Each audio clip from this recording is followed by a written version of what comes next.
بسم اللہ الرحمن الرحیم۔ اللہ کے نام سے شروع جو بڑا مہربان نہایت رحم والا ہے، اور درود لا محدود حضور صلی اللہ علیہ وآلہ وسلم کی بارگاہ ناز کے اندر، بارگاہ پروقار کے اندر ہدیتاً، عقیدتاً،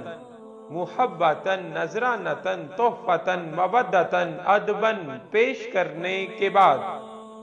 فضائل درود شریف۔ حضور صلی اللہ علیہ وآلہ وسلم پر جب کوئی امتی صدق دل، محبت اور خلوص سے درود شریف پڑھتا ہے تو آنے واحد میں یکے بعد دیگرے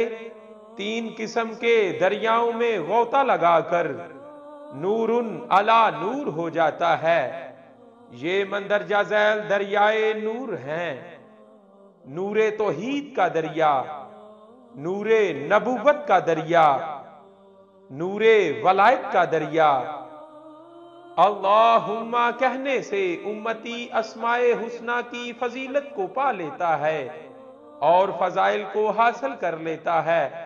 کیونکہ درود شریف کا یہ مبارک لفظ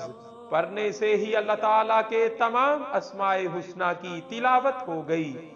اس نور میں توحید کا نور، اس میں ذات کا نور اور صفاتی اسم کے انوار چمک رہے ہوتے ہیں۔ جب امتی صلی علی محمد صلی اللہ علیہ وآلہ وسلم کے الفاظ مبارک پڑھتا ہے تو پھر اسے بہت بڑی ایک اور عطا ہوتی ہے، وہ یہ ہے کہ حضور صلی اللہ علیہ وآلہ وسلم کے نور رسالت اور فضیلت کے دریا میں غوطہ کھاتا ہے، اور جب نکلتا ہے تو اس کے دل و دماغ کی عجیب کیفیت ہو جاتی ہے، اور اس کے دل و دماغ میں ایک عجیب خوشبو پیدا ہو جاتی ہے، اور یہ خوشبوئے رحمت الہی ہے صلی اللہ علیہ وآلہ وسلم۔ صلی اللہ